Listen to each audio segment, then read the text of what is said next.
following broadcast may contain free thinking and open-minded discussion, ideas, skepticism, and adult subject matter. Topics will be discussed using adult language, sometimes gratuitously.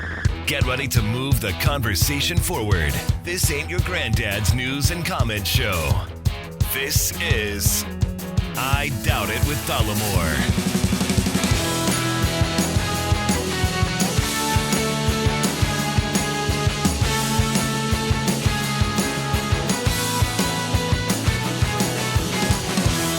All right, everybody, welcome to the show. Thank you for joining us. Episode 654 of I Doubt It with Dollemore. I'm your host, Jesse Dollemore, and today I'm joined by the lovely, the talented, and the scholarly Brittany Page.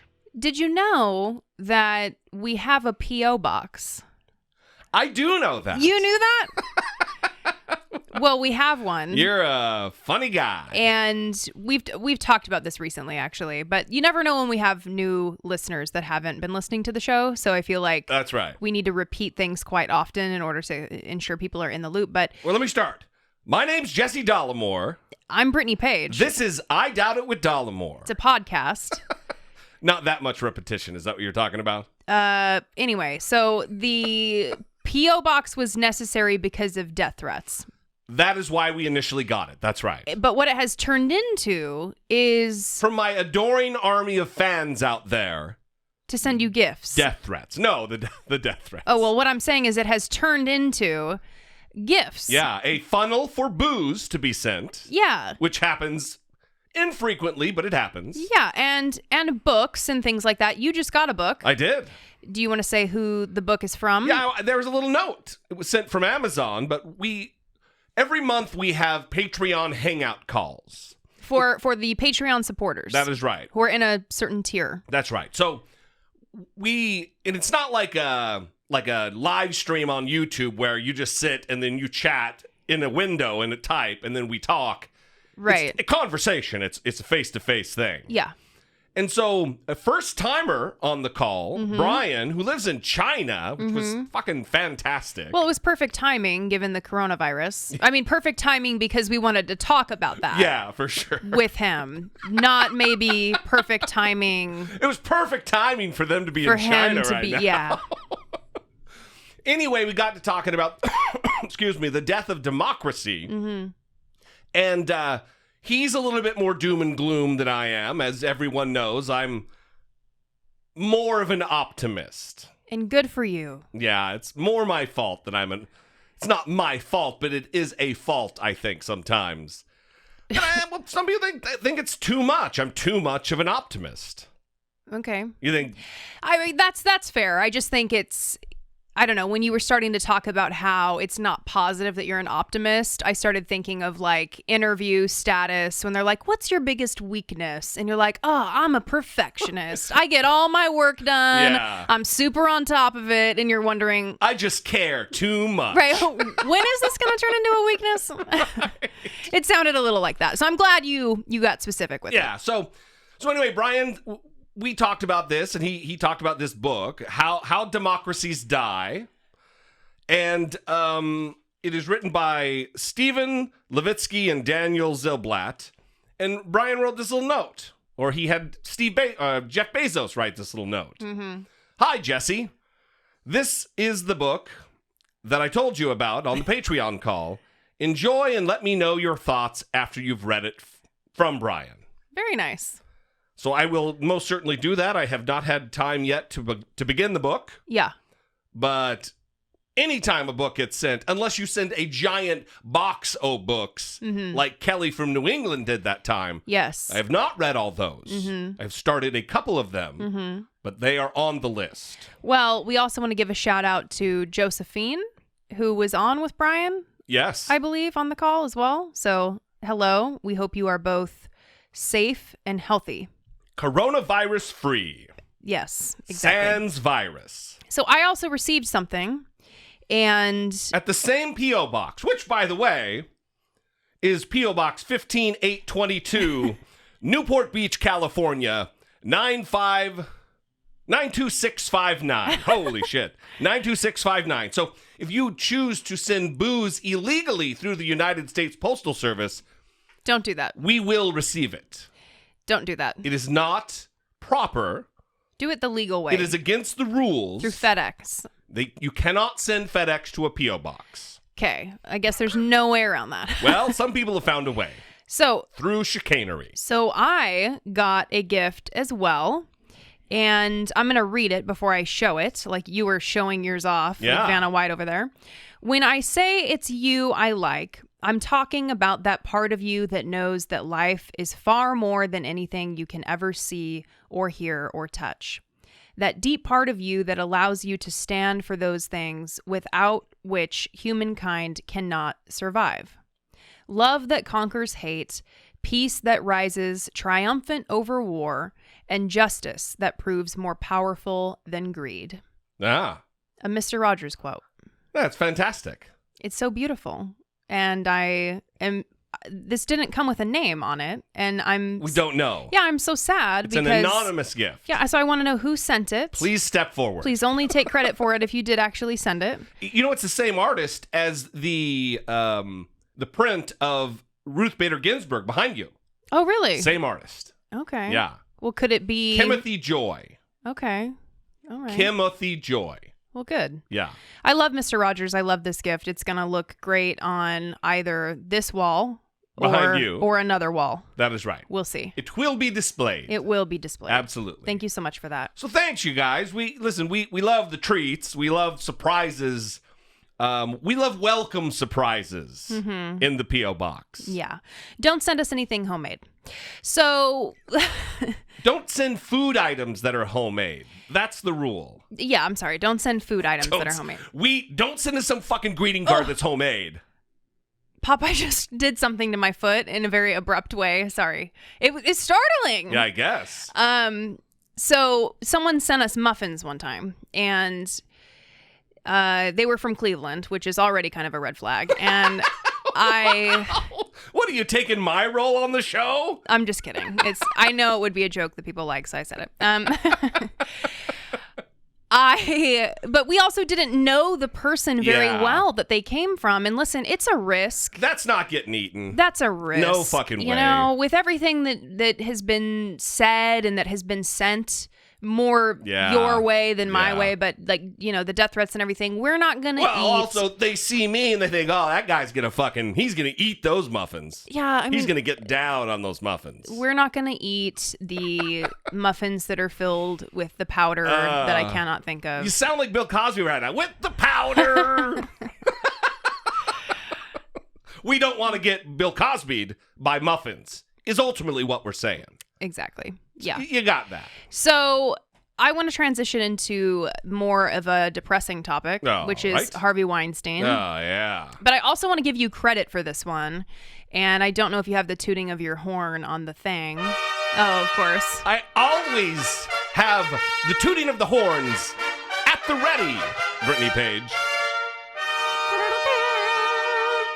So we were watching Curb Your Enthusiasm, the new season. I'm eager to hear why I'm right, or how I am right.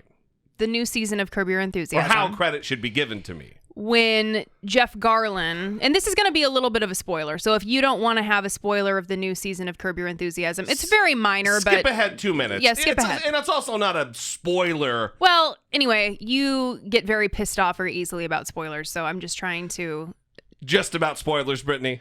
Yeah. So Jeff Garlin looks like Harvey Weinstein on this episode of Curb on the premiere of the new season. And it's by design. It's by design. But what was interesting is as soon as they showed him on screen, you were like, oh my God, he looks like Harvey Weinstein. Yeah. And then right after that happened, it was a character in the show noticed it and said, he's Harvey Weinstein. And then it was like a theme. He started getting attacked by people. Right, but you like called it out right away, which I thought was impressive. Well, but it means they did a good job of writing the episode and having him look like fucking Harvey Weinstein. That's true. But except he wasn't a decrepit, pushing along in his walker, exactly, fake Uncle June. Like Uncle June on The Sopranos with his oxygen mask. I don't know what's going on around me. My back. My bad. All of a sudden, when I'm on trial, everything sucks for me right now. It's what happens. You get caught being a filthy fucking rapist, and then all of a sudden, But so I'm infirmed, y'all. for people who don't know what's going on, Harvey Weinstein is on trial in New York, and ever since the trial began, he has been appearing with a walker. Yeah. All of a sudden. People are having to carry him into the courtroom. He does look bad, but he's always looked bad. He's it's worse. A decrepit fucking gargoyle of a human being. So there could be a lot of explanations for it, in addition to like having makeup artists from the Miramax team. I don't know what else could be going on. He does own a movie production company. Does he still? I don't. They got to be changing the name. Yeah. So the Weinstein Company is like how there's no more people with the last name of Hitler anymore. You know what I mean? We're not going to do that. Mm-hmm. We're going to call us Smith. We're fucking Smith now. So if there's a Smith company that props up, it'll probably be that. Yeah. So it's fake, right? I think everyone understands that. And how about this? Even if it's not, who fucking cares? He's a rapist. Now he's a gimpy rapist. Allegedly. Yes. Allegedly. We have a new board. I don't have the allegedly clips. All right. Well, it's allegedly. So let's make sure that we say that. And also, his defense attorney was on The Daily today. Oh, that is right. And if you have not listened to it, I would recommend that you listen to it with a caveat here. Ensure that you are in a place where you can have intermittent outbursts of rage and scream, because I was listening to it this morning while I was getting ready for work, and I was periodically saying, Jesus Christ, like just yelling Jesus Christ, because it was so frustrating to listen to. But one of the things she talked about was this performance, as people are calling it, with the canes and the walker and the being carried in. And she's like, listen, people are talking about how this is fake, but it's not. You can actually see how he looks much worse. Like, he visibly looks worse. Well, she's part of the team, the legal team, the defense mechanism that is going to have him do that.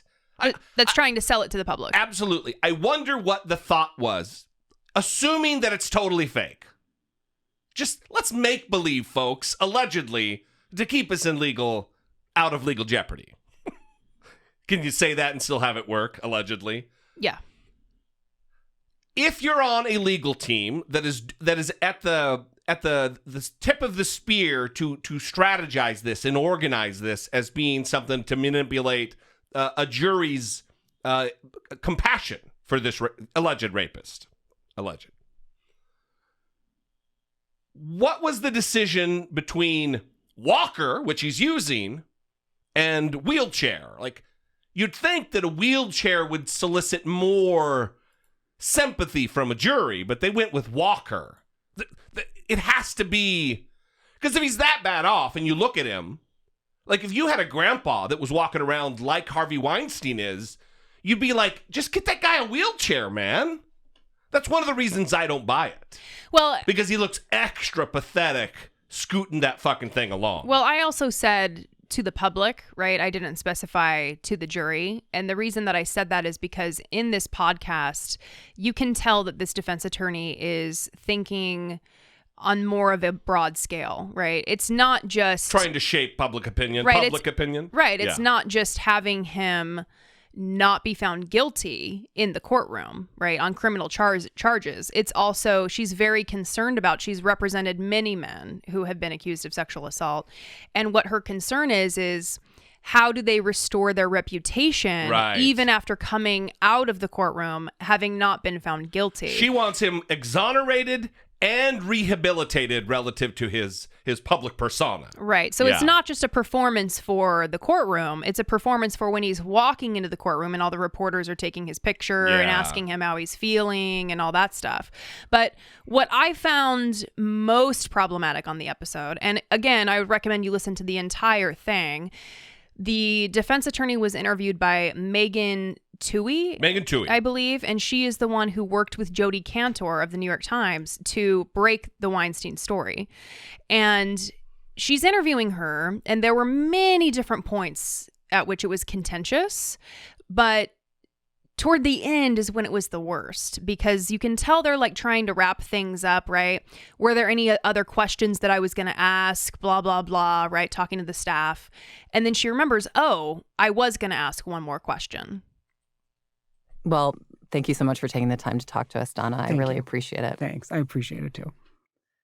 Are there any other questions, guys? I know that was a long one. That's all right. Oh, and I had another question, which was whether or not you've been sexually assaulted. I have not. Okay. I have not. Because I would never put myself in that position.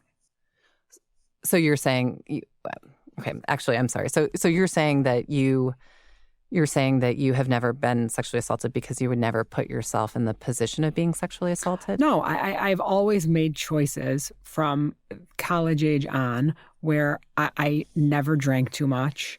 I never went home with someone that I didn't know. I just never put myself in any vulnerable circumstance. Wow. Ever. Do you believe that every woman who's been sexually assaulted somehow put herself in that position, whether it was having drinks or agreeing to go to a hotel room? Absolutely not. But just as we make smart decisions when we walk out on the street at night, I think you have to make the same decisions when you're putting yourself in circumstances with other people. When we walk out at night, we look around, we make sure we have our phone. Some people take mace. We take precautions. And all I'm saying is that women should take precautions. Do you think it's possible for women to take all of those precautions and still be sexually assaulted, to still be pulled into a dark alley, to still totally different conversation. To still totally being pulled into a dark alley is a totally different conversation. So you are talking about sexual assault, women being sexually assaulted by somebody they know? Correct, she says. I'm positive there. But that wasn't the specifier on the question. Yeah, well, what she's doing is there's different kinds of rape. But even so, and this is something that actually frustrated me about this exchange, and I think it was because it was an emotionally charged one, so you're not necessarily thinking straight, but that specifier wasn't added on to the original question. Yes, that's right. You could have quickly just brought it back around and said, listen, my question for you was, let's just play it back, right? Have you ever been sexually assaulted? No, I have not, because I've never put myself in that situation. That's right. There was no specifier of, have you ever been sexually assaulted in a stranger danger type situation, or have you ever been sexually assaulted by someone that you knew well, right?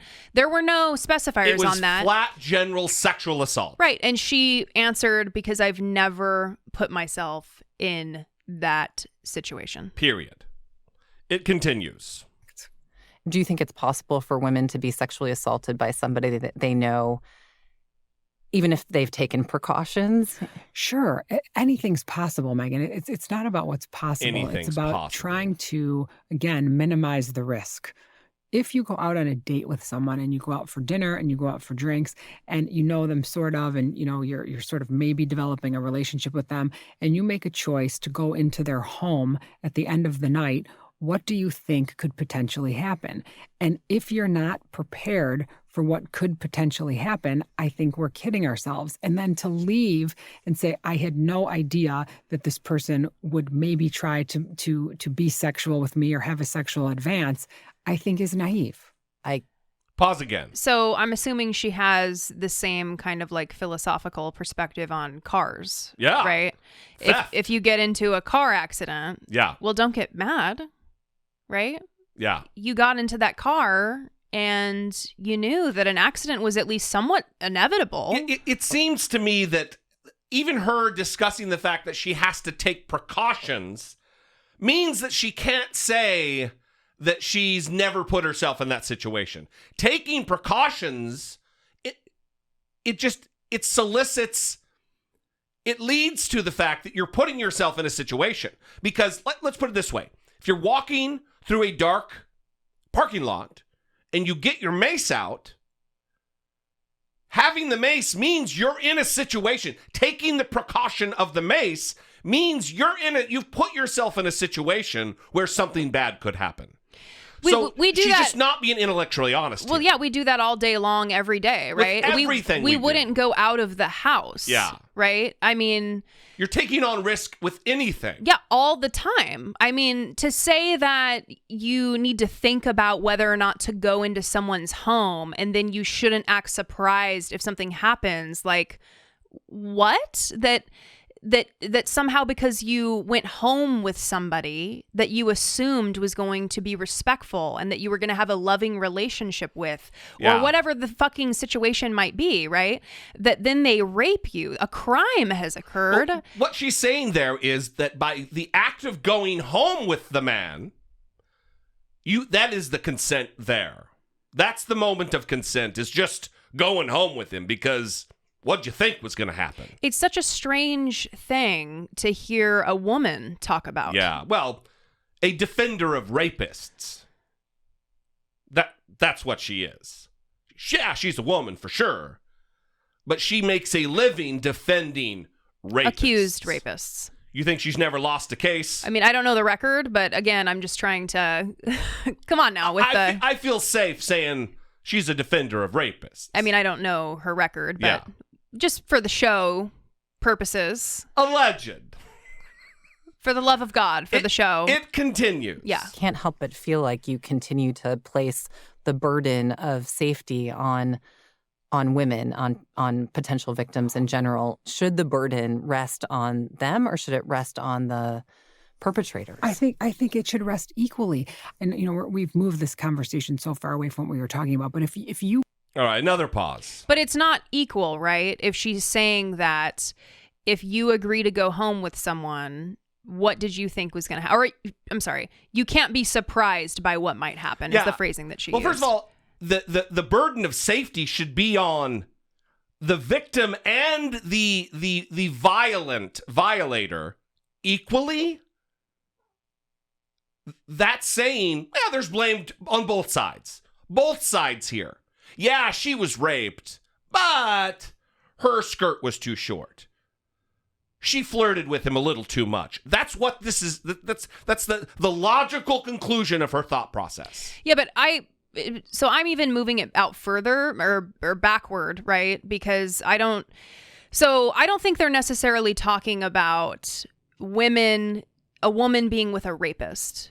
I think they're just right now talking about a woman being with a man, right? And the potential risk associated with that. Sure. Okay. Yeah. Because a woman doesn't know, right? Right.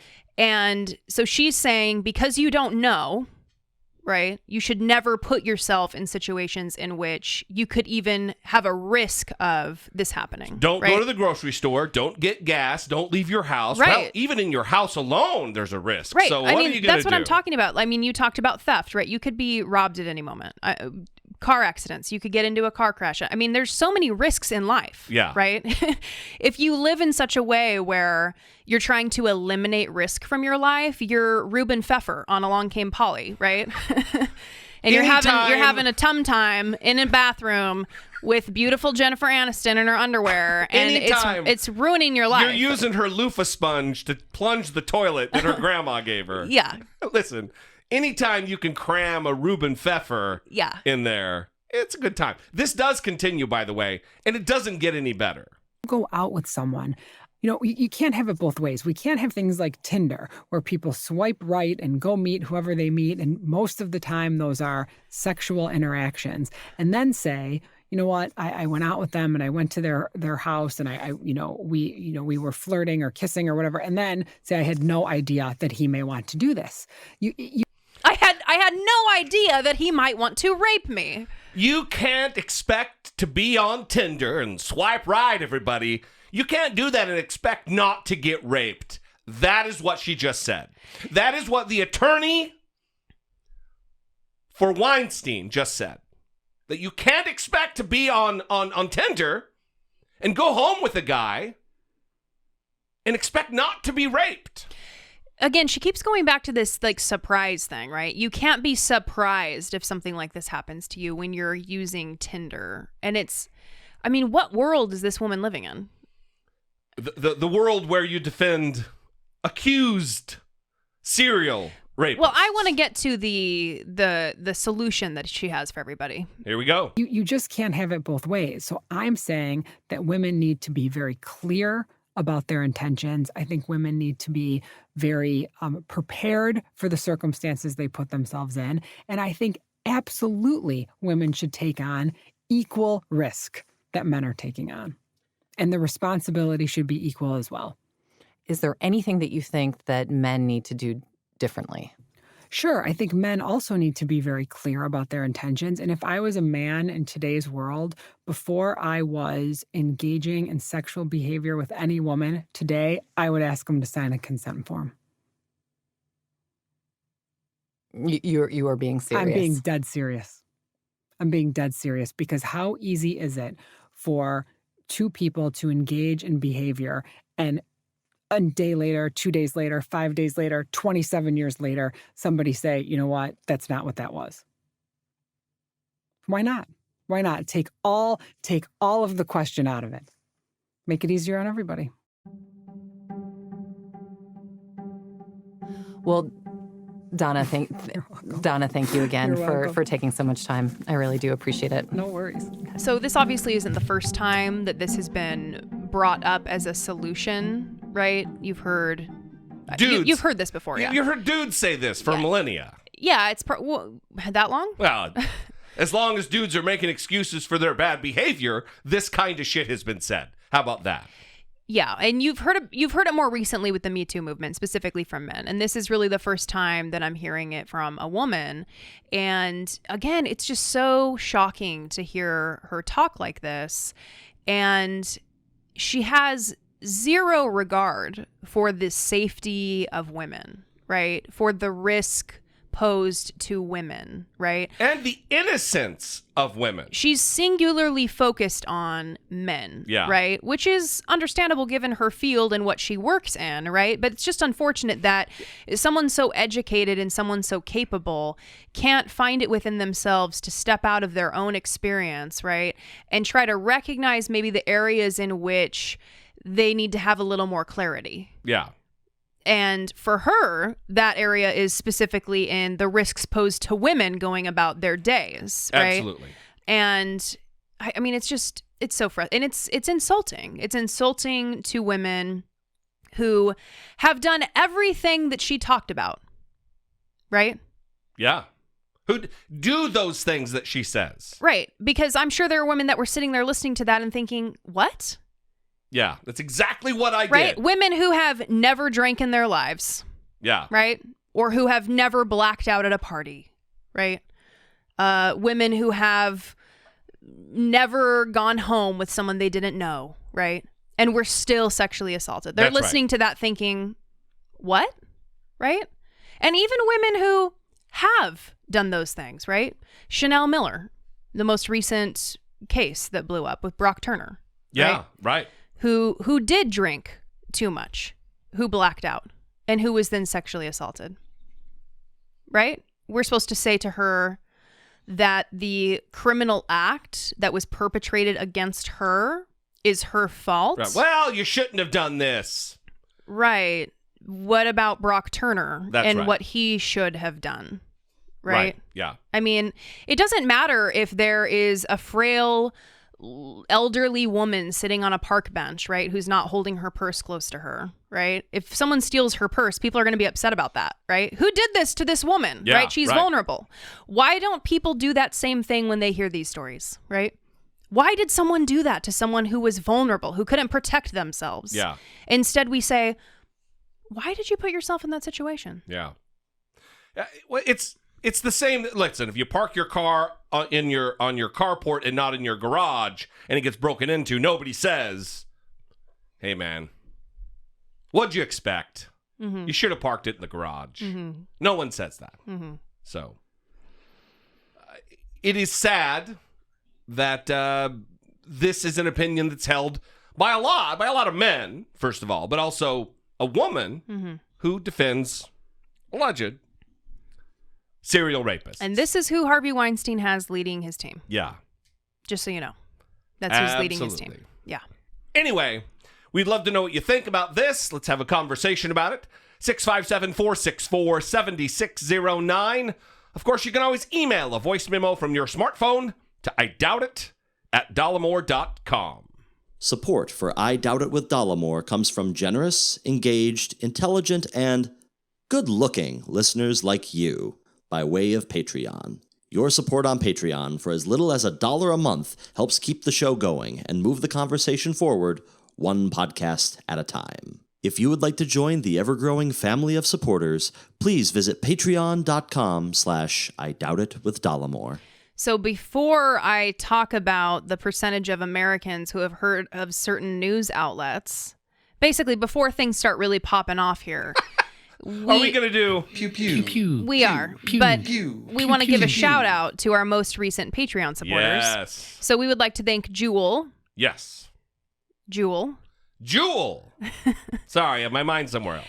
And also, don't know where it went, but I know it is Blizzard Fingers 35 guy. Blizzard Fingers 35 guy. He upped his just pledge. became a Patreon supporter. Right. Upped his pledge the very next week. Yes. That's got to be a record. That's got to be a record. It's very quick turnaround. That is Hall of Fame action right there. Yes. So thank you both. We appreciate your support very much. The other way that you can support the show is by giving money to Jeff Bezos by shopping on Amazon by going to dollemore.com/Amazon. Now listen, as a matter of full disclosure, you're going to be giving money to like an evil genius rich guy. Mm-hmm. Yeah. But he doesn't pay the employees. If you're going to be giving him money anyway, use dollemore.com/Amazon, and then we get some of the money he's going to get. So you're actually giving him less if you use that link.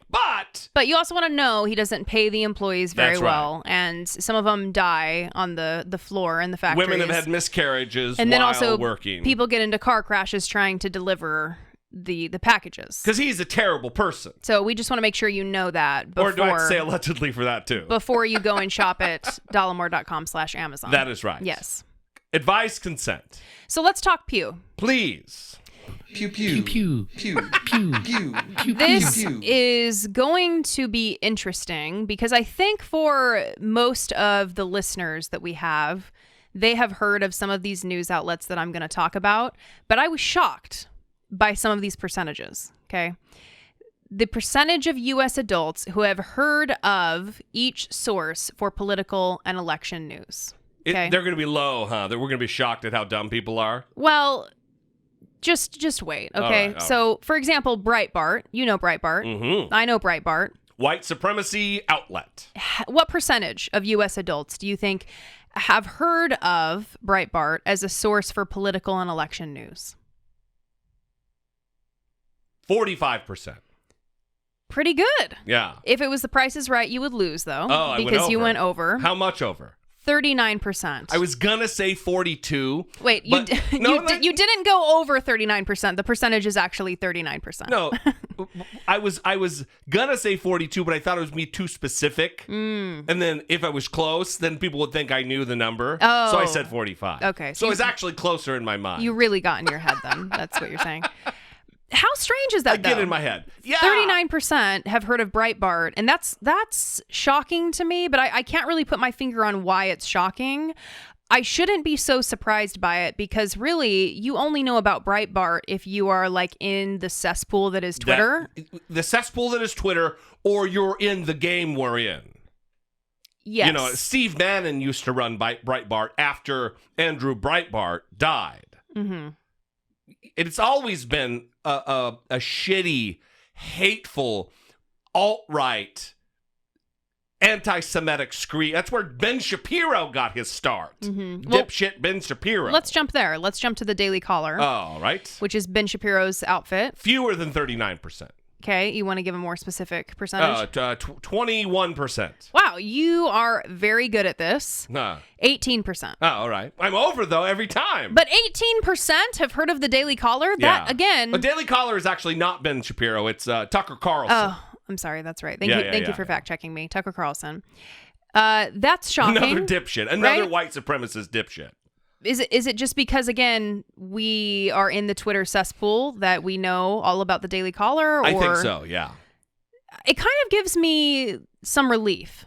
I think the that normal people don't know. I think the vast majority of people who don't operate in the world that we do, they're MSNBC, CBS, NBC, CNN, Fox News.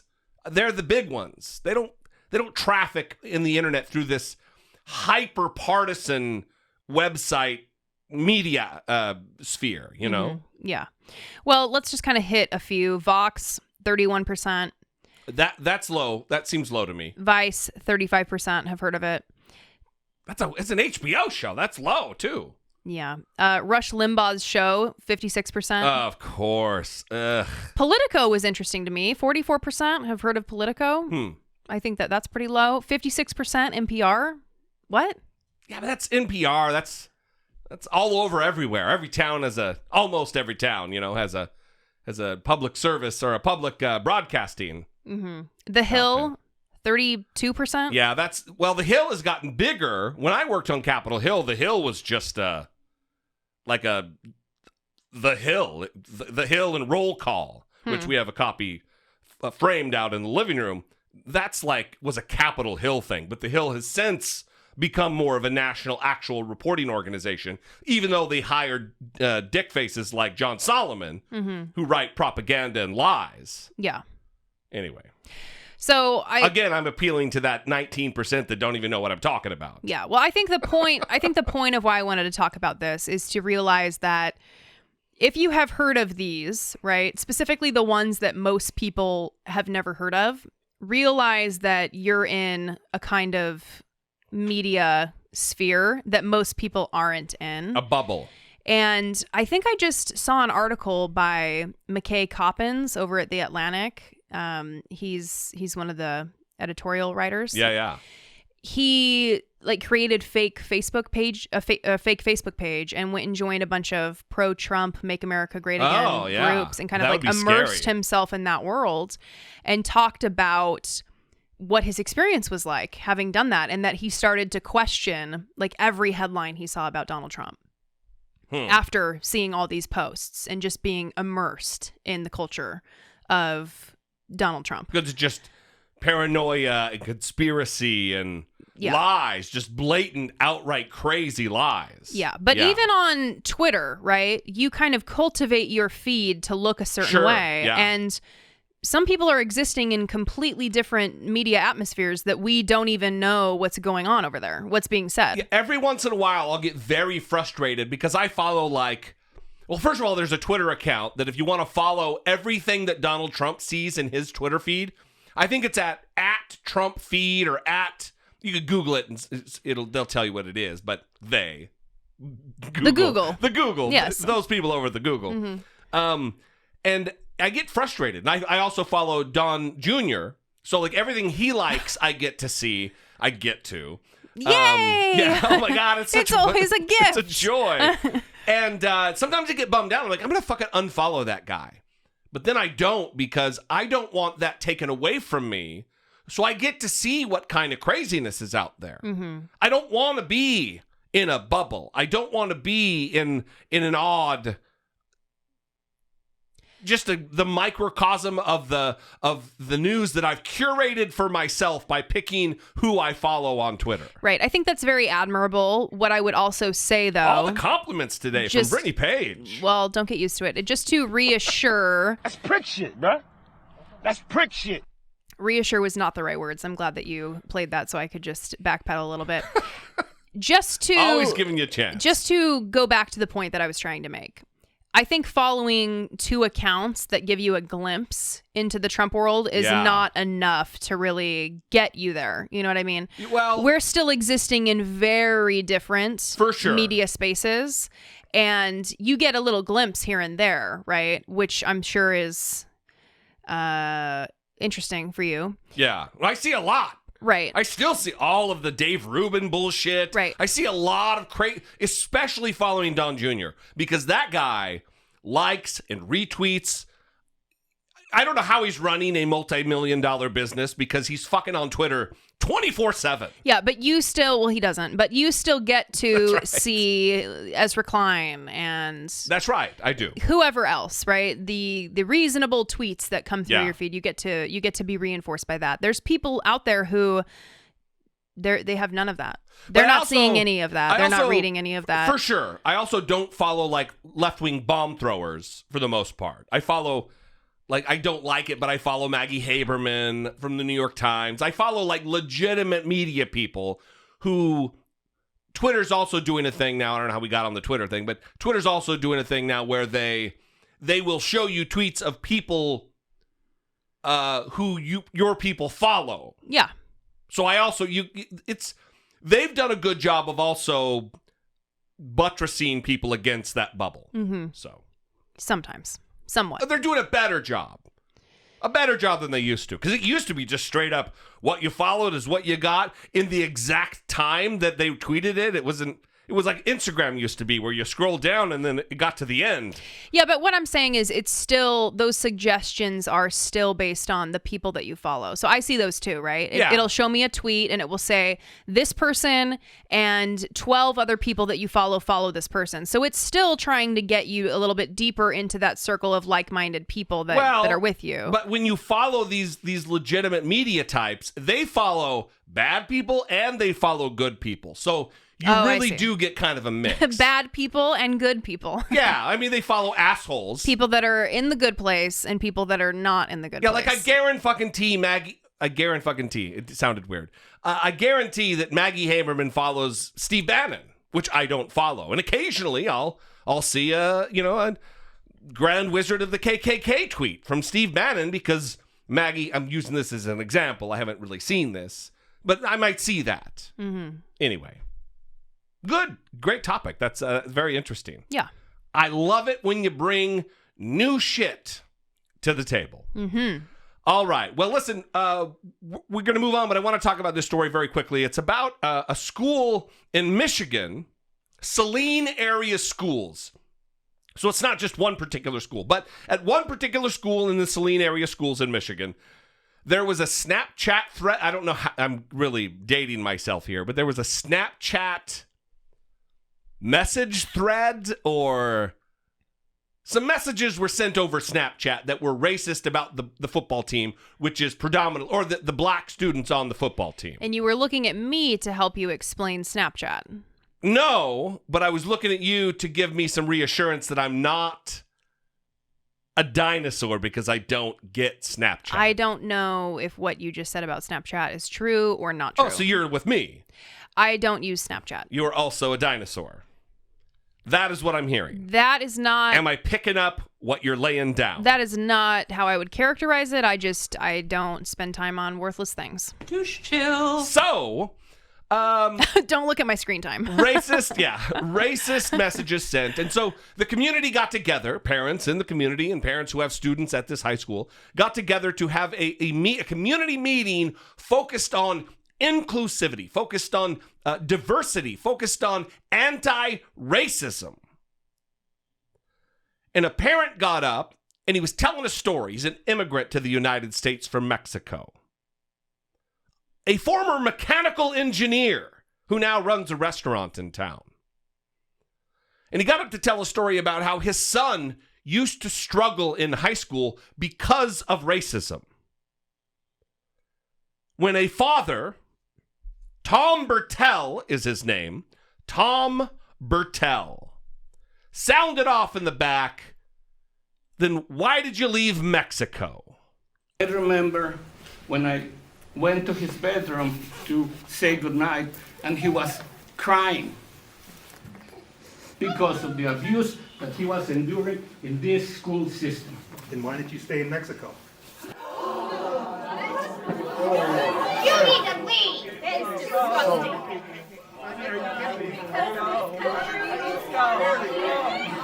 That's indicative of what these kids are experiencing. That's indicative of what our kids are experiencing.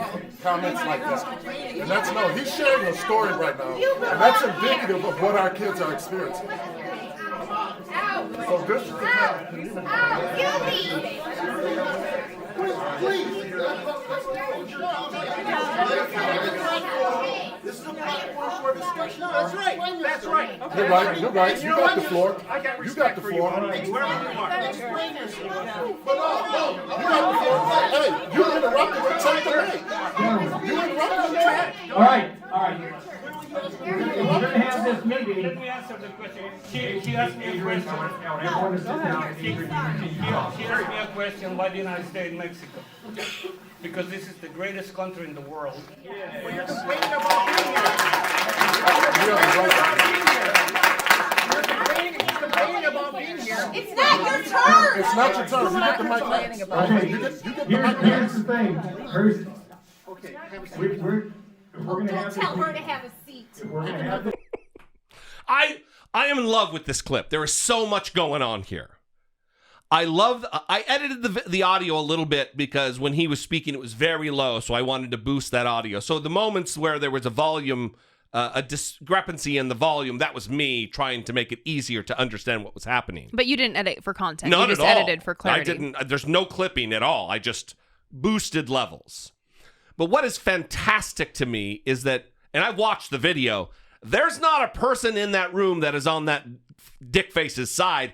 Maybe his wife. Maybe the lady who's sitting next to him, who I think is his wife.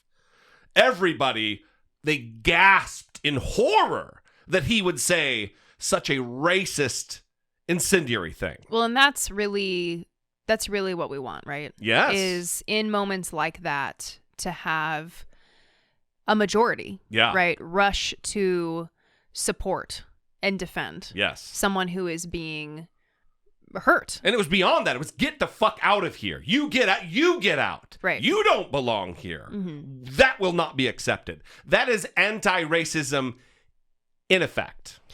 Well, you know, practice. When things like this happen, inevitably there's discussion of not just the person, but the person and who they're connected to, right? Like people often have to answer for their spouse or their parents. Oh, right. Sure. Yeah, like they have like to. If I'm an asshole, you're close to me, they assume, oh, well, she's part and parcel to that. Well, how many times do we get a call saying, listen, I heard what you said and you said it. And I'm like, wait a minute. Exactly. Who said that? That's why we have this. Yes. The views and opinions expressed by Jesse Dollemore are solely those of Jesse Dollemore and do not reflect the views and opinions of Brittany Page, who is a far superior person and much more measured and reasonable in her views and analysis. So this guy, his son actually posted a status on Facebook. Tom Bertel is the father. And Matt Bertel is the son. Yeah. And so far, this has 13,000 likes and loves. And he wrote, today my father asked a deliberately racist question at the Saline Area Schools Diversity and Inclusion meeting. His views of hate in no way represent my own. I stand in solidarity with the refugees and immigrants of the world. So good. Makes me emotional. Yeah, it's really great because, well, there's a lot of things happening here, like you said, right? People feel an allegiance to their parents, right? The people... It's a natural biological thing. Right. They're a part of you. You're a part of them. You feel connected. And it hurts when they are different from you, when you believe differently, when they're hateful and you're not. When you have to distance yourself from them to protect yourself in some way, right? And so I'm sure that this wasn't easy, but this is something that he's obviously passionate about.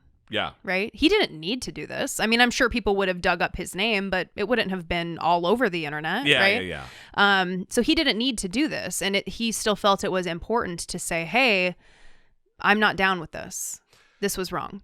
The problem here, and one of the reasons I wanted to talk about this is the fact that, and this is one more instance of something we've talked about many, many, many times since Donald Trump came on the scene in June, coming down the escalator and moments later saying that Mexicans are rapists and they're bringing drugs and they're bringing crime. And I assume some of them are good, but...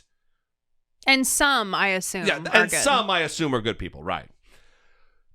We've seen a proliferation of public hatred and racism and vile bigotry, unlike we've seen in half a century. And it's been promulgated and promoted by Donald Trump. And this is another example of that. That, 10 years ago, that guy wouldn't have fucking felt safe in a room filled with people of color saying, why'd you leave Mexico, bro? That is a Trumpian thing that has been normalized and is one more reason why we need to get rid of Donald Trump in November 3rd of this year. In November, you guys. It's crazy. Are you out of your fucking mind? The election of 2020 is upon us. We are there. We've already had the Iowa caucuses. As much of a debacle as they were, yeah, they're behind us now. We're moving on to New Hampshire and then Nevada and then South Carolina. And don't be afraid to have political conversations with people that you meet. I actually recently met a new person recently. Or they new to the world, or they're just new to you? They were new to me. I don't want to say... What, are you fucking new? I don't want to say what their relationship is to me, but let's just say they're a friend, okay? All right. And now it sounds weird. You, made it all weird. It's not... I didn't make it weird. Anyway, I just... You made it real weird. I was going to say I pay this person for a service, but that would make it even more strange. What is happening? Anyway, she was telling me that until she had a conversation with me about what we do here, she had kind of taken a break from politics and didn't want to think about it for a while. And she said just this week, she went back and listened to her first episode of Pod Save America in however long, and that she realized she wasn't registered to vote at her address that she's at. Nice. And she quickly is getting on remedying that because she needs to vote, right? Well, I'm glad that you sparked that, but she didn't listen to our show. How dare this person? Well, she made a claim. We'll just say that. Everyone has a podcast. I don't get offended when people don't. I get it. I'm making a joke. Yeah. It's a hilarious joke that everyone all across the world right now is laughing heartily about.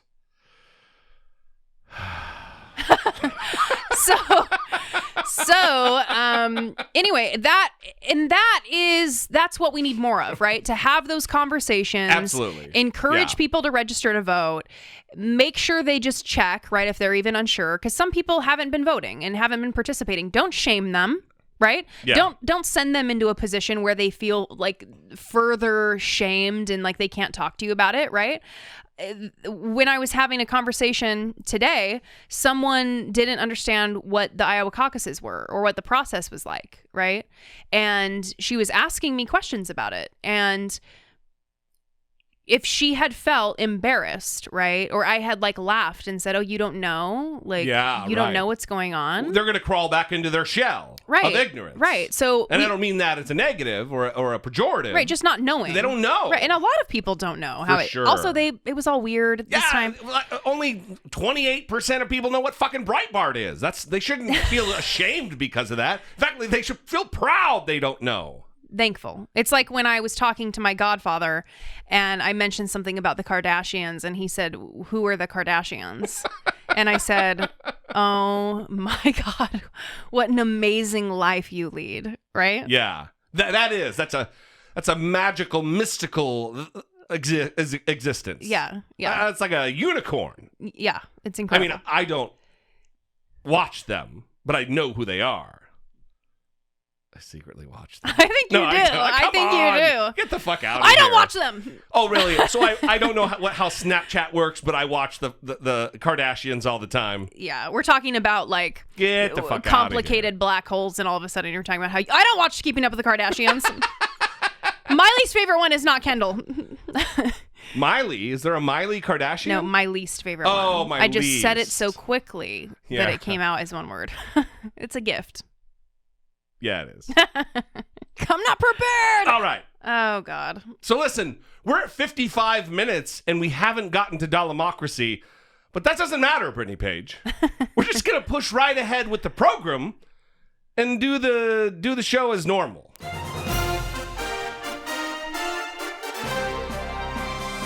Dollemocracy. Facing down pessimistic politics with realistic optimism. So there's only a couple things we're going to talk about today relative to politics. Go ahead. And I think the first thing that we are going to start out with is your hero, Nancy, right? You're going to sanctify her. Come on, man. You love her. Yeah. I love her. She's your main. Yeah. How often have I criticized Nancy Pelosi, not just on this show, but even on YouTube? Yeah. Can I tell you one of the most frustrating things about... We're going to talk about the State of the Union, everybody. Yeah. One of the most frustrating things about doing this. Doing this show? Yeah, but also sharing online, sharing posts to the page. Yeah. You just use the phrase thinking in public to kind of describe all those different activities. That is what we do, yeah. And what is so frustrating about that is oftentimes I feel as though I need to qualify everything I say with every little detail in order to have the maximum likelihood that people are going to understand what I'm trying to say. Because people filter what I say through their own experiences, using their own biases, and they miss things, right? So, for example... I was going to give one, but go ahead. We shared a tweet to the page, right, about this whole State of the Union, Nancy Pelosi thing, because... What happened was at the beginning of the State of the Union, the president comes up, Donald Trump came up, and he hands the speaker a copy of his speech. Some documents, I think. Okay, documents, whatever. And she put her hand out to shake his hand, and he did not shake her hand. Right, and then he immediately handed her the documents because there's a ceremonial thing that happens. He's formally invited. He comes and I don't know, it's like an RSVP, but it's not just a copy. There's formality involved. Mm-hmm. And then normally they shake hands because he is now on her turf. The president of the United States is invited by the Speaker of the House, and there is ceremony involved. Right. And so he didn't shake her hand. Everyone was like, oh, he snubbed Nancy. Oh, the drama. Right. And so at the end of the speech... Right? Everyone's standing up, clapping. Mike Pence is back there clapping like a robot. Nancy Pelosi immediately stands up. She's been waiting to do this for the whole time. She stands up and just starts ripping it up. Yeah. Well, right? I think it was one rip. No, she ripped and then set it down and then picked up another batch and ripped again. Oh, really? Yeah. I didn't see that. Yeah.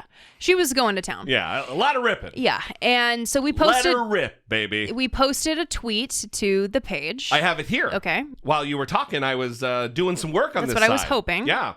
It's from Max von Essen. His Twitter handle is @Max @MAXI is PAD, P-A-D.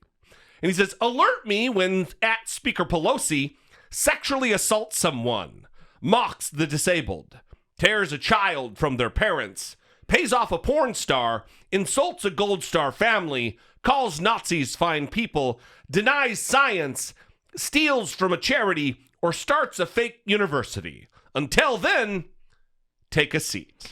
Now here's what I believe this was in response to, okay? And I'll give you two examples, okay? I had an older liberal that I know, an older white male who identifies as a liberal, tell me that Donald Trump won the night because Nancy Pelosi ripped up the speech. Yeah. Okay, we have people that are thinking like that. We have people that are, because of an action that one woman took, it somehow is worse than the hour of lies and reality TV, you get a car, you get a car, you get a car that was occurring during the State of the Union. Giving Rush fucking Limbaugh the Presidential Medal of Freedom, which I've already ranted about. Right. So it was in response to that, but also to the conservatives who were like, it's basically like ripping up the Constitution. I think the tweet was really geared toward the Trump people. Right. And trying to accuse Nancy, right? You have Matt Gaetz, who's going to file an ethics probe. Funny that you mentioned both of these idiots because I've got clips from both of them. Right, but that's what it was in response to. In no way is this tweet saying Nancy is a hero. The angel from up high who has descended upon us to save us and deliver us from evil. Yeah. No, that's not what... That was good. That's not what was happening. From evil. Thank you. To deliver us from evil. That's not what was happening, right? That's not what was communicated. But a lot of people like ran with that and Yeah. talked about how she passed the budget, who helped make a lot of these things happen. You know what I mean? Yeah. Well, those people fundamentally don't understand how the budget process works. They don't fundamentally understand how there has to be compromise in government. That, listen, elections have consequences. Donald Trump is fucking president because we didn't get the job done last time. And some of his budget and some of his agenda is going to get through. Otherwise, people suffer. Otherwise, hungry children who need their SNAP benefits won't get them. People on Medicaid won't have that funded, won't have their payments made for their medical care, and might die because of it. It's not as easy as, well, they also signed the bill. It's not that fucking easy. Yeah. Running a government, running the United States is a very difficult endeavor. Mm-hmm. Anyway, But this is one of ranty. those instances where it's weird how you post one thing and then it like jumps way over here to where the intent was not, right? And assuming the worst possible intent on our part, right? Especially knowing I'm not a Nancy Pelosi fan. I don't think she's good at being speaker. Yes, she understands the strategy of parliamentary procedure of the House and understands that and timing of when to bring things to the floor and all of that. That's great. But they fucked up with impeachment. There is no other way to put it. They screwed the fucking pooch on this impeachment thing. Had they followed, listen, my phone is right here. All they have to do is call Jesse D. Hey, listen, Jesse D., what do you think we should do here? Should we rush through the impeachment process, not allowing public opinion to catch up with the information that's being provided? Or should we do what you've been talking about for months? Slow this fucking thing down. Slow this thing down. Wait for subpoena John Bolton. Make a court make a decision on this, forcing him, compelling him to come and testify. And then the public's opinion will be understanding of all of the information. The press will have time to report on all of the testimony. And the Senate will have no choice because of public opinion. But instead, what'd they do? I know I'm ranting right now, but what'd they do? They rushed the fuck out of this thing. And what do we have? An acquitted and a let off the hook maniac, criminal, corrupt dipshit as president. Anyway, sorry. That was therapeutic. Yeah, but it was necessary. Yeah, and these conversations continued in the listener-run Dollemore listener group on Facebook, where there was disagreement among the listeners on this issue, right? Some people were very unhappy with the way in which people were propping up Nancy Pelosi because she ripped up the thing.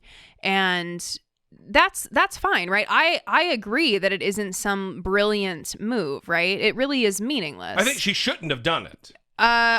Well, but to criticize her for doing it doesn't register. Right. It is a relatively meaningless act, although children are dying in custody at the behest of Donald Trump, and that's what we should focus on. Focusing on what the woman did is, one, sexist, and two, it's inconsequential in the face of the evil of Donald Trump. One thing that you pointed out to me, though, is that because Nancy Pelosi took this action, the news cycle was completely dominated by her act and nothing that Donald Trump did. That's right. Which actually could be a negative, too, because then there wasn't as much scrutiny, for example, giving Rush Limbaugh the Medal of Freedom, right? Yeah. Or going in depth and covering the endless lies that were being told. From how people are finally off public assistance when really he's just kicking people off public assistance and taking away their access, right? Just everything. It was horrifying to listen to. It's amazing to me when this is all over and we're looking back on this. When will that be? Well, hopefully it'll be January 20th, 2021. Just checking in. I really hope that people understand that the man behind the curtain here, especially relative to domestic policy and immigration, is a domestic policy, although it does reverberate into foreign policy. Stephen Miller is the puppet master here. And we can never go back to this. This is a policy of abject white supremacy. Anyway, we didn't plan to go here, so not great. So anyway, ripping the speech, it's funny that you mentioned Mike Pence, and I know I'm completely off track now. 15 minutes ago. Yeah, I know. Mike Pence did the thing you said about, it's like ripping up the... That's actually something that was said on Fox News. The Vice President of the United States of America took to Fox News with the three dingai. It's plural for dingus. Oh. Yeah. I was like, who is that? He went on with Ainsley Earhart. Mm-hmm. What about the majority? Okay, the majority. I'm tired of protecting the minority. Steve Ducey and that Brian clip, Kilmeade. I swear to God, it's good, right? Ainsley Earhart, everybody. What about the majority? Okay, the majority. I'm tired of protecting the minority. So tired of protecting. Listen, I'm just spent. I've protected the minority for too long. I'm tired. I want to just protect the majority, everybody. It's like all those people who say, I'm so sick of being called a racist. It's like... Well, we're sick of you being a racist. Are you like, wait a minute, you're being called a racist so much that you're sick of hearing it. I think it's time to evaluate why that's happening. Yeah. So listen to Mike Pence on with I'm not going to play it again, but the illustrious individual who thought it was that we defeated communist Japan in World War II, the moron, Ainsley Earhart and her two moron co-hosts.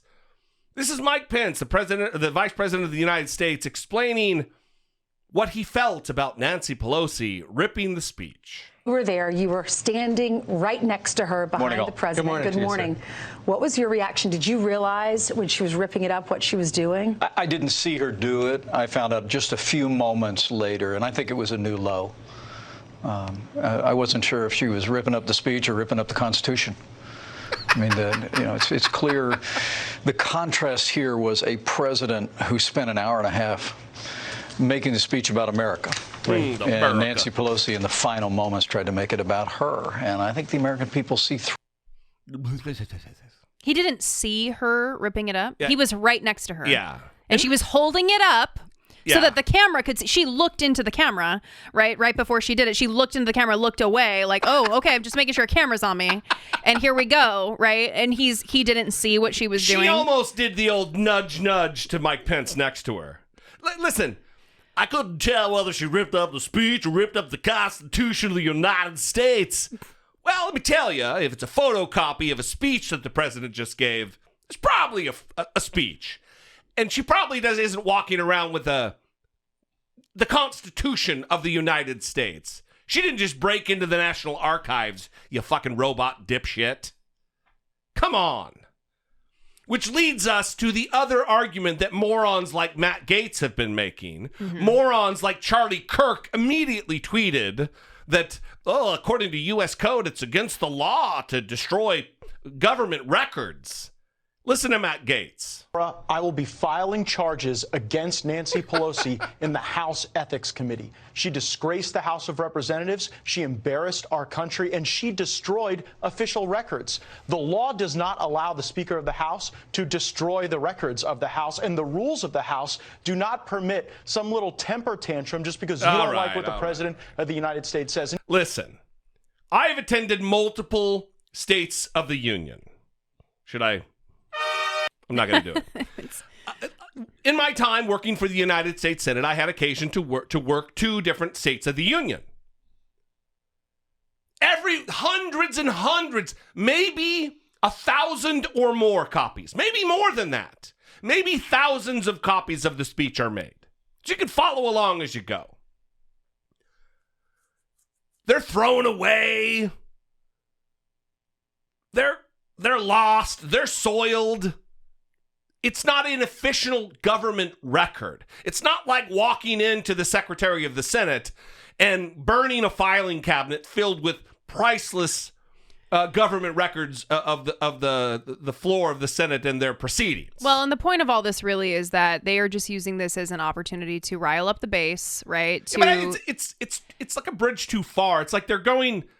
It's like really only the idiots are going to really believe this, because this is nonsense that it's an official government record. So they're riling up the base, I'm saying, just by the increasing the hatred of Nancy Pelosi, which is already quite high among the base. Yeah, I mean, if you like her or you don't like her, right?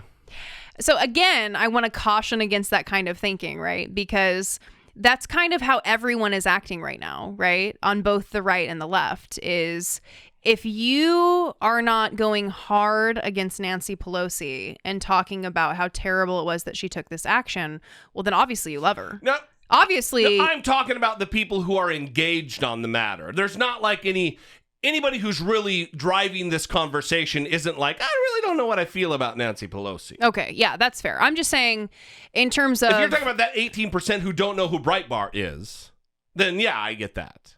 But I'm also talking about the response to Nancy Pelosi, okay. right? Yeah. And how both the right and the left are doing that. There's two sides, right? You either like Nancy Pelosi or you hate her. Now make your choice, right? Yeah. And what I'm saying is there can be like a gray area. There is, because I don't like her, and I don't give a fuck that she ripped it up. Right, where you can be like, no, she's not great, right? Yeah. But like, I don't think she's Donald Trump. Yeah, for sure not. You know? I think that I thought that was obvious, but apparently not. It's not. Yeah. It's not. You're right. It's probably not obvious. Yeah. That I'm not a fan of her. I don't think she's a great speaker. But also,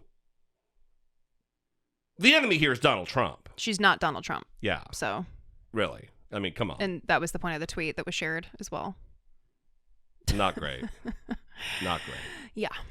Anyway, I'm looking at here the other things on the board to talk about, and I think other than just the update that Lieutenant Colonel Alexander Vindman was fired today, was escorted out of the White House along with his twin brother, and Gordon Sondland, which good fucking riddance, ding dong, doesn't know what he's doing. He paid for his position as ambassador. Yeah, he gave Donald Trump $1 million and didn't keep his job.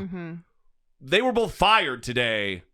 As soon as he is acquitted, as soon as he gave his little victory lap, bizarre speech, rambling thing for an hour and 2 minutes. Well, and this was the plan. This is what he was encouraged to do. Because just like we know of Trump, right, he was endlessly complaining about these people being in his orbit still after having testified.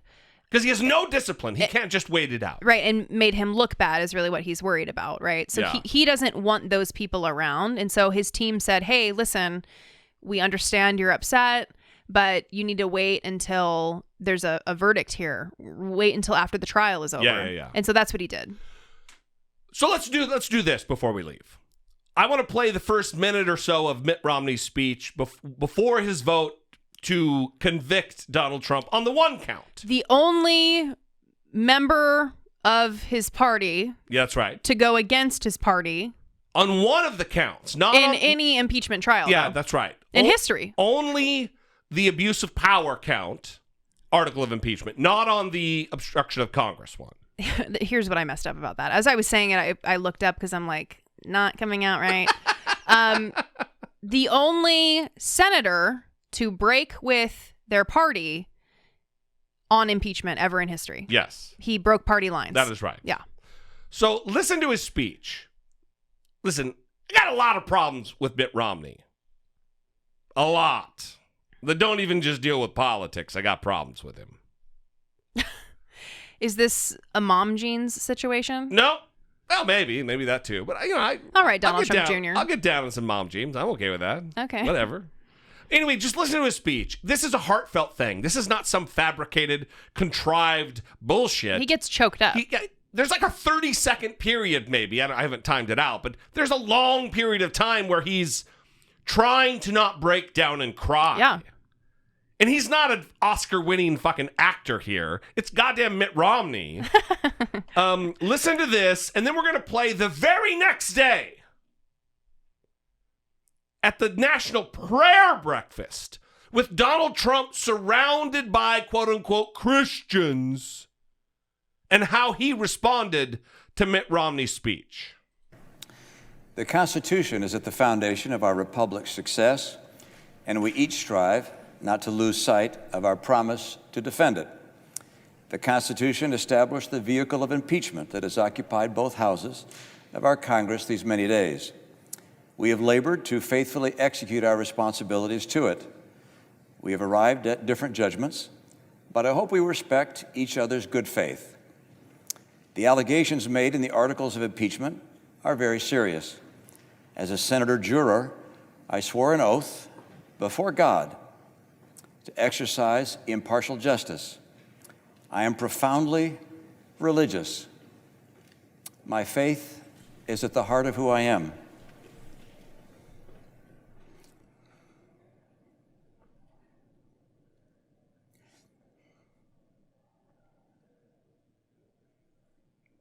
I take an oath before God as enormously consequential. I knew from the outset that being tasked with judging the president, the leader of my own party, would be the most difficult decision I have ever faced. I was not wrong. The House managers presented evidence. So anyway, he goes on to talk about the case. That is not a man who took this decision lightly. Now, do I think that he for sure everyone calculates a decision they're going to make, especially one as weighty as this with historical implications. But to go the very next day to the National Prayer Breakfast and Donald Trump, who by the way is in a dark fucking place. He is not normal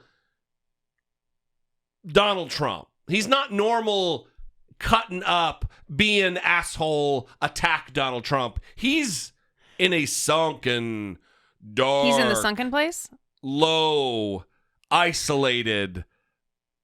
He's in a bad place. I feel like that has been the case for a while and that we just haven't seen it because he's able to put on a strong boy face. No, because he doesn't grant access. So he's mostly just in his room, like tweeting. And but now cheeseburgers. Even in public, he can't help himself. Just listen to his tone. Listen to his demeanor. Listen to this. Talking about Mitt Romney. And also, there was an occasion where Nancy Pelosi said she prays for the president. And I think there's a little dig there, too. As everybody knows, my family, our great country, and your president have been put through a terrible ordeal by some very dishonest and corrupt people. They have done everything possible to destroy us, and by so doing, very badly hurt our nation. They know what they are doing is wrong, but they put themselves far ahead of our great country. Weeks ago and again yesterday, courageous Republican politicians and leaders had the wisdom, fortitude, and strength to do what everyone knows was right. I don't like people who use their faith as justification for doing what they know is wrong. Nor do I like people who say, I pray for you, when they know that that's not so. So many people have been hurt. We can't let that go on. And I'll be discussing that a little bit later at the White House. Would you? So this leads us, I guess we're just going to go there. Tell me how he sounds there. You were right. You'd not heard that, right? No. He's in a bad place. A fucking switch has flipped. It's a different Donald. It's an even more volatile, crazy Donald Trump. He sounds like a superhero movie villain. Yes. Like unpredictably shitty. Also, it was kind of ominous the way he was speaking. Yes. Now listen to him. Like it's not the way it should be, and I'll be speaking about this later. The next day at the White House. And he is indicating that we're going to see what we can do about what went on here. Talks about his attorney general. We're going to see what kind of retribution that we can exact upon my enemies. It's not what he said, but it's what he said. They were going to try and overthrow the government of the United States, a duly elected president. And if I didn't fire James Comey, we would have never found this stuff. Because when I fired that sleazebag, all hell broke out. They were ratting on each other. They were running for the hills. Let's see what happens. Let's see what happens. It's in the hands of some very talented people. We're going to have to see what happens. But I can tell you, in my opinion, these are the crookedest, most dishonest, dirtiest people I've ever seen. They said... Wow. Yeah. Okay. Sleazebag, huh? Oh, it got worse. Mm-hmm. I'm so glad you picked up on that. Mm-hmm. Listen to him and how he just puts a little stank on it when he's talking about the scum at the FBI. 100 million to 1. This is about me. This is an agent from the FBI. Look how they let her off. 33,000 emails deleted. Nothing happens to her. Nothing happens. It's unbelievable. But think of that. God, Hillary should win. These guys are investigating Hillary. Then they go to work for Mueller, the two of them. And when Mueller found out that everybody knew that they were 100% this way, he let them go. But they deleted all of their emails and text messages. So when we got the phone, they were all deleted. Could you imagine the treasure trove? They illegally deleted. So they left Bob Mueller. He had the look, but he didn't have a lot of other things. Always had the look, Mr. G-Man. And I love the FBI, and the FBI loves me, 99%. It was the top scum, and the FBI people don't like the top scum. So think of that, 100 million to 1, and he's investigating me. And then... That's it. Sir, this is a Wendy's. I wonder... Do you want the baby back ribs or not, I wonder dude? This is a Chili's. He's just, everyone's sitting there like, oh my God. That is exactly right. The reporters in the room did report on that there were a lot of like sideways glances like, he's not well. Yeah, like, are we going to be okay here? Are we going to make it out of here? Yeah. Or... He's going to fucking open up his vest and detonate a fucking... Yeah, not good. He's not in a good place. And listen... This is why. Because normally he talks about these same things, but it's at the rally where he like has energy and he's like feeding off the crowd and the crowd is just feeding his ego. And he's like, yes, the 30,000 emails, the bleach, and everyone's like cheering. And right now it's like the scum. And he's like leaning into the mic to really like the scum. To put emphasis on it. Yeah. So listen, we're going to end with this. Let's end with a little final segment to lift your spirits in a depressing way.